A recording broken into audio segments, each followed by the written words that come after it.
அன்புமிக்க சகோதர சகோதரிகளே, சேவல் சண்டைக்காக ஒருவர் சேவல் ஒன்றை வாங்கினார். அந்த சேவலுக்கு பயிற்சி கொடுக்க வேண்டும் என்று விரும்பினார். இந்த சேவல் சண்டைக்காக பயிற்சி கொடுப்பவரிடம் தனது சேவலை கொடுத்தார். இந்த சேவல் கோழியை கொடுத்து விட்டு, இதற்கு நன்றாக நீங்கள் பயிற்சி கொடுக்க வேண்டும் என்று நான் விரும்புகிறேன் என்று சொல்லுகிறான். உடனே அந்த பயிற்சியாளர் சொல்லுகிறான், ஒரு வாரம் கழித்து வாருங்கள் என்று அனுப்பிவிடுகிறான்.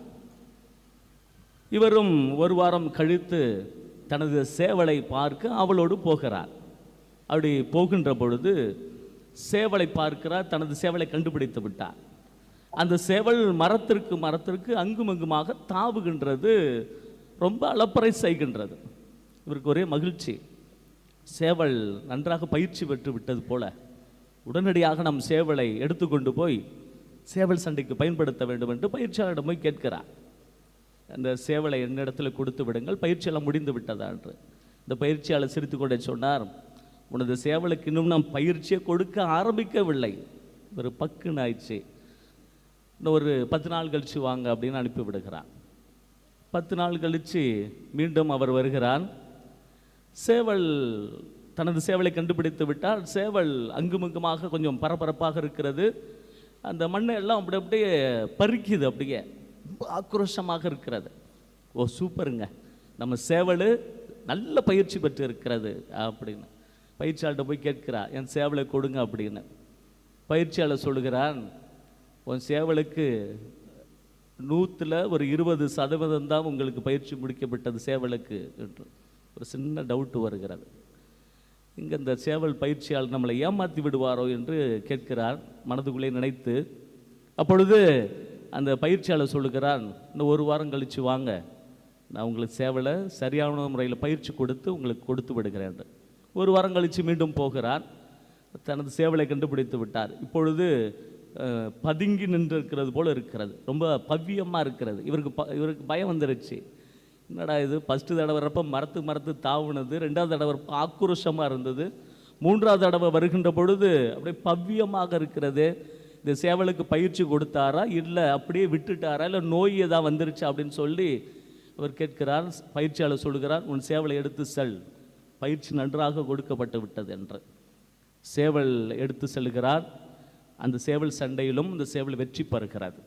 அன்புமிக்க சகோதர சகோதரிகளே, இன்றைய நாளிலே அதுவும் குறிப்பாக தவக்காலத்தின் முதல் வெள்ளி, இன்றைய முதல் வாசகம் நற்செய்தி வாசகமும் நோன்பினை பற்றி தெல்ல தெளிவாக நமக்கு சில பாடங்களை கற்றுத்தருகிறது.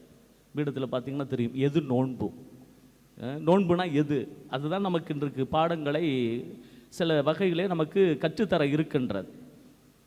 குறிப்பாக அந்த சேவலை போன்று ஆர்ப்பரிக்காமல் அங்குமங்குமாக பரபரப்பு இல்லாமல் ஒரு அமைதியான நிலையில் இருந்த சேவல் வெற்றி பெறுகிறது. நோன்பும் அப்படிதான். இது ஒரு ஆர்ப்பாட்டம் அல்ல, இது ஒரு பரபரக்கக்கூடிய ஒரு செயல் அல்ல.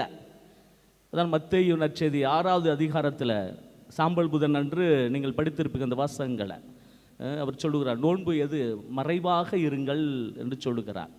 தலையில் எண்ணெய் தடவுங்க, முகத்தை கழுவுங்க, முகவாட்டத்தோடு இருக்காதீங்க, மறைவாக இருக்கின்ற நீங்கள், மறைவாக இருக்கின்ற தந்தை உங்களை பார்ப்பார் என்று அழகாக சொல்லுவார். நோன்பு என்று ஒரு ஆர்ப்பாட்டம் அல்ல என்பதனை அழகாக படம் பிடித்து நமக்கு சுட்டி காட்டுகிறது.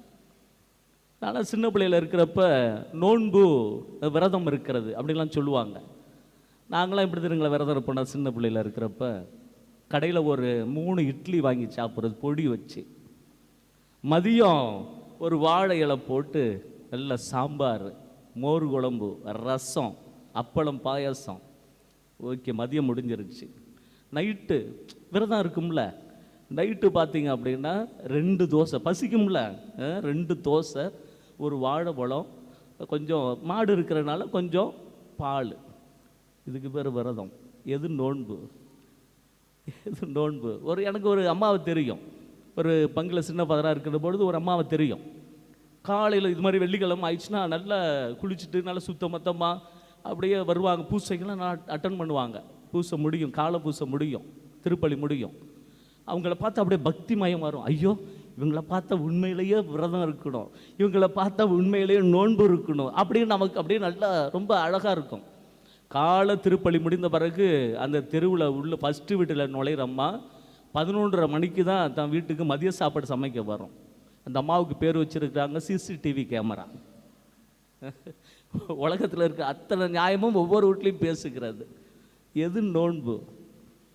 அன்பார்ந்த சகோதர சகோதரிகளே, இந்து மதத்தில் அழகாக சொல்லுவார்கள். என்ன தெரியுங்களா சொல்லுவாங்க? உடலுக்கும் ஆன்மாவுக்கும் இடையே உறவை இன்னும் ஆழப்படுத்துவது தான் நோன்பு என்று சொல்வார்கள். உடலுக்கும் ஆன்மாவுக்கும் உள்ள உறவை ஆழப்படுத்துறது. அதனால தான் ஏகாதசி விரதம், புரட்டாசி விரதம், நிறைய நம்ம தமிழ் இலக்கியத்தில் பார்த்திங்கன்னா இந்த நோன்பினை பற்றி அதிகமாக பேசியிருப்பார்கள். இஸ்லாம் மார்க்கத்தில் கடவுளின் உள்ளுணர்வை பெற கடும் தவ முயற்சி இருப்பது தான் நோன்பு என்று சொல்லுவார். இப்போ தான் இந்த நோன்பு இஸ்லாம் மார்க்கத்திற்கு போய்கொண்டு இருக்கிறது, எல்லாம் கடைபிடித்து கொண்டு இருக்கிறார்கள். யூத சமயத்தில், யூத சமுதாயத்தில் இந்த நோன்பு என்பது கடவுளிடத்தில் மீண்டும் வர வேண்டும், பாவ கழுவாயிலிருந்து விடுதலை பெற வேண்டும். இதிலிருந்து சில விஷயங்களை நாம் கற்றுக்கொண்டு ஆண்டவரிடத்தில் இன்னும் நெருங்கி வர வேண்டும். இதுதான் யூத சமுதாயத்தில் சொல்லப்படுகின்ற, யூத சமயத்தில் சொல்லப்படுகின்ற நோன்பு. நமது கிறிஸ்தவ சமயத்தில் சொல்லப்படுகின்ற நோன்பு உலக காரியங்களிலிருந்து நம் கண்களை திருப்பி ஆண்டவரிடத்தில் நம் கண்களை செலுத்துவது தான் நோன்பு என்று ஆழமான சில படிப்பனைகளை நமக்கு சொல்லித் தருகின்றது. இப்படி ஒன்று ஒன்றா அப்படியே பார்த்து கொண்டே போகலாம். நிறைய விஷயங்கள் இருக்கிறதுங்க, நோன்பை பற்றி நிறைய பேசிக்கொண்டே போகலாம். நம்ம பைபிளில் நிறைய விஷயங்கள் நோன்பை பற்றி சொல்லப்படுகிறது. 9 வகையான நோன்பினை உங்களுக்கு நான் சொல்ல போகிறேன். முதலாவதாக சாமுவேல் நோன்பு என்று சொல்லப்படுகிறோம். சாமுவேல் முதல் புத்தகம் 7ஆம் அதிகாரம் 6வது வசனத்தில் அந்த மிஸ்பா என்ற இந்த இடத்துல எல்லாம் ஒன்று கூடியிருப்பார்கள். சாமுவேல் பேசுவார், நீங்கள் எல்லாம் நோன்பு இருக்க வேண்டும், கடவுளை விட்டு வெகு தொலைவில் சென்று விட்டீர்கள், சிலை வழிபாடு உங்களை அமுக்கி உங்கள் வாழ்க்கை கெடுத்து கொண்டிருக்கிறது, நோன்பு இருக்க வேண்டும். கடவுளிடத்தில் வருகின்ற நோன்பாக பார்க்கப்பட்டார்கள். முதல் வகையான நோன்பு. இரண்டாவது வகையான நோன்பு எலியா நோன்பு. இவர் இந்த கார்மேல் மலையில் நிறைய பொய் இறைவாக்கினர்களை கொன்று விடுவார். இவர் போய் உயிருக்கு பயந்து ஒரு இடத்துல போய் ஒளிந்து கொள்வார். ஏன் அப்படின்னா ஈசபெல், ஆகாப்பு ஈசபெல் அந்த அரசி இந்த எலியாவை கொன்று விட வேண்டும் என்று கங்கணம் கட்டித்திருக்கிறார். இவர் ஒன்றும் போய் சாப்பிடலாம் மாட்டார், ஒரு இடத்துல போய் இப்படியே தூங்கிட்டு இருப்பார். இப்போ வானதூதர் அவரை வந்து தட்டி எழுப்புவார். நீ சாப்பிடாம இருக்கிற இந்த சாப்பாடு இன்னும் 40 இரவும் 40 பகலும் நடக்க போகிறேன். அந்த தைரியத்தை, அந்த தெம்பை கொடுத்தது எலியாவின் நோன்பு என்று சொல்வார்கள்.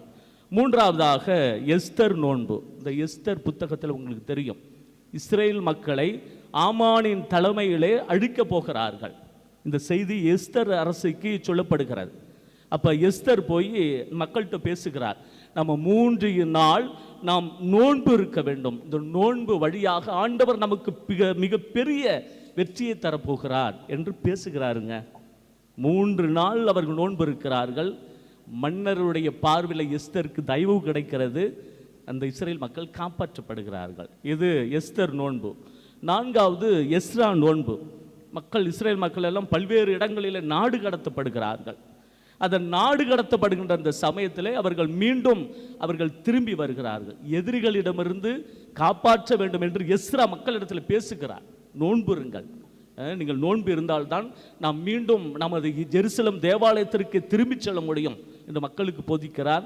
நோன்பு இருக்கிறார்கள், அவர்கள் மீண்டும் எருசலேமுக்கு திரும்பி செல்கிறார்கள். 5வது நோன்பு தானியேல் நோன்பு என்று சொல்வார்கள். தானியேல், இந்த 3 நண்பர்கள் அந்த தீச்சுளையில் அவர்கள் எரிகின்ற அந்த சமயம் அவர்களுக்கு ஒன்றும் ஆகவில்லை, அவர்கள் காப்பாற்றப்படுகிறார்கள்.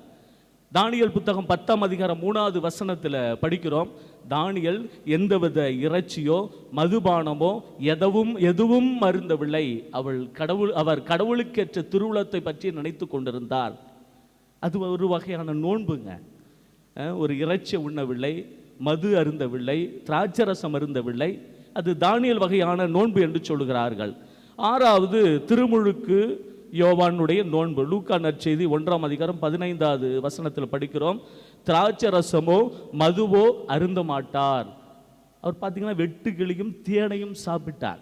ஏன் அப்படின்னா தனக்கு பின்னாடி வரப்போகின்ற இயேசுவனுடைய அந்த வருகையை அவர் தயாரிக்கிறார், சாட்சியாக அவர் வாழப்போகிறார். அதான் திருமுழுக்கு யோவானுடைய நோன்பு என்று சொல்லுகிறோம். 7வது நோன்பு சீடர்களுடைய நோன்பு. 2 விதங்களை பார்க்கலாம். பேய் பிடிச்சிருச்சுங்க. சீடர்கள் ஒருத்தர் இந்த சீடர்கிட்ட கேட்குறாரு, இந்த பேயெல்லாம் ஓட்டுங்க அப்படின்னு. இந்த சீடர்களால் பேய் ஓட்ட முடியல. அப்போ இயேசு போய் இவங்களை கடிந்து கொண்டு அந்த பேயை ஓட்டி விடுகிறார். சீடர்கள் போய் இயேசுகிட்ட கேட்குறாங்க, எப்படி இந்த வகையான பேயை ஓட்டுவது? அழகாக ஆண்டவர் சொல்லுவார், இந்த வகை பேய் இறை வேண்டலினாலும் நோன்பினாலும் அன்றி வேறு எதுனாலும் வெளியேறாது. பாருங்க, நோன்பு சாத்தானிடமிருந்து வெற்றி பெறுவதற்கு கூட நோன்பு தேவைப்படுகிறது. பவுல் முதல் தூதுரை பயணம், ஆண்டவர் இயேசு கிறிஸ்துவை சந்தித்த பிறகு முதல் தூதுரை பயணத்தை மேற்கொள்கின்ற சமயத்தில் அந்த இடத்திற்கு அனுப்பப்படுகிறார் பவுலும் பர்னபாவும். அதற்கு அவர்கள் சொல்லுகிறார்கள், நாங்கள் நோன்பிருந்து மன்றாடிய பொழுது ஆண்டவருடைய ஆவியங்களை அபிஷேகம் செய்தது. அதுதான் சீடத்துவ அன்பு, சீடர்களின் நோன்பு என்று சொல்லப்படுகிறது. 8வது பவுலின் நோன்பு. பவுல் ஆண்டவர் இயேசு கிறிஸ்துவினால் தடுத்து ஆட்கொள்ளப்படுகிறான். தடுத்து ஆட்கொண்ட பிறகு அவருக்கு கண் பார்வை தெரியாமல் போகிறது. அவர் 3 நாள் அவர் சாப்பிடவே எதுவுமே சாப்பிடல, நோன்பு. அப்போதான் அவருக்கு புரிகிறது இயேசு யார் என்பது அவருக்கு நன்றாகவே தெரிகிறது. அதுதான் பவுலின் நோன்பு என்று சொல்லுகிறோம். கடைசியாக இயேசுவின் நோன்பு. மத்தேயு நற்செய்தி 4ஆம் அதிகாரம் 1-2 வசனங்கள். இயேசுவினுடைய சோதனை தெரியும் உங்களுக்கு. இயேசு எப்படி சோதிக்கப்பட்டார் என்று உங்களுக்கு தெரியும். அதில் ஆன்மீக பலம் பெற்றார். இந்த உலக காரியங்களிலிருந்து எப்படி விடுதலை பெற வேண்டும் என்று அவர் நினைத்தார். அதனால்தான் இயேசுவினுடைய நோன்பு என்று சொல்லுவோம். 9 வகையான நோன்புங்க நம்ம எதுவும் பார்த்தோம். இதில் உங்களுக்கு நன்றாகவே புரிந்திருக்கும் என்று நினைக்கிறேன். இது எல்லாவற்றையும் சேர்ந்து பார்க்கின்ற பொழுது நமக்கு ஆழமான ஒரு விஷயம் நமக்கு புலப்படுகிறது, தென்படுகிறது. என்ன தெரியுங்களா? நோன்புனா எது அப்படின்னு சொல்ல இன்றைக்கு முதல் வாசகம் அதற்கு தெளிவாக சுட்டி காட்டப்படுகிறது. என்ன தெரியுங்களா? நோன்புனா பல்வேறு காரியங்களை நம்ம நினைத்து பார்க்கிறோம். காவி உட இது கட்டுறது, ஜெபமாலை போடுகிறது, இதெல்லாம் ஒரு பக்தி முயற்சிகள். காலைல சாப்பிடாமல் இருக்கிறது, இல்லை சில நேரத்தில் 3 வேளையும் சாப்பிடாமல் இருக்கிறது, இல்லை சில பேர் நிறைய பேர் இருக்கிறாங்க வெறும் தண்ணியை குடிச்சிட்டு மட்டும் இருப்பாங்க. இதெல்லாம் ஒரு பக்தி முயற்சி, நம்ம கடவுளை நோக்கி செலுத்துகின்ற ஒரு நோன்பு என்று வைத்துக்கொள்வோம். உண்மையான நோன்பு எது? அதுதான் இன்றைக்கு எசாயா புத்தகத்தில் அழகாக சுட்டி காட்டப்படுது. இதுதான் எது நோன்பு என்று சொல்லப்படுகிறது. பசித்தோருக்கு உங்கள் உணவை பகிர்ந்து கொடுப்பதும், தங்க இடமில்லா வறியோரை உங்கள் இல்லத்திற்கு அழைத்து வருவதும், உடையற்றோரை காணும்போது அவர்களுக்கு உடுக்க கொடுப்பதும், உங்கள் இனத்தாருக்கு உங்களை மறைத்து கொள்ளாதிருப்பதும் அன்றோ நான் விரும்பும் நோன்பு. இதாங்க கடவுளுடைய நோன்பு. மத்தேயு நற்செய்தி 25ஆம் அதிகாரத்தில் உங்களுக்கு தெரியும் 35 உள்ள வசனங்கள்லாம் கடைசி தீர்ப்பு. அந்த தீர்ப்பில் அவர் சொல்லுகிறார், நான் பசியாக இருந்தேன், எனக்கு உணவு கொடுத்தீர்கள், தாகமாக இருந்தேன், எனக்கு தண்ணீர் கொடுக்க. இதுதாங்க நோன்பு. பெரிய பெரிய காரியங்கள்லாம் நீங்கள் மனசில் நினைக்காதீங்க, பெரிய பெரிய காரியங்கள் நினைக்காதீங்க. நம்ம இருக்கிற மாதிரியே வாழணும், மற்றவர்கள் முன் நடிக்கக்கூடாது. அதுதான் சொல்லுகிறது. வெளி வேடக்காரரை போல இருக்க வேண்டாம். அவர்கள் தான் முக வாட்டத்தோடு எண்ணெய் தேய்க்காமல் நான் நோன்பு இருக்கிறேன், அது விரும்புகிறலங்க ஆண்டவர். இதுதாங்க உண்மையான நோன்பு என்று சுட்டி காட்டுகிறார். அன்பார்ந்த சகோதர சகோதரிகளே, உண்மையான நோன்பு என்ன என்பது உங்களுக்கு தெள்ள தெளிவாக சுட்டி காட்டப்படுகிறது. அந்த உண்மையான நோன்பினை நமது வாழ்க்கையில் தொடர்ந்து கடைபிடித்து வாழ இந்த திருப்பலியில் வேண்டிக் கொள்வோம். ஆமென்.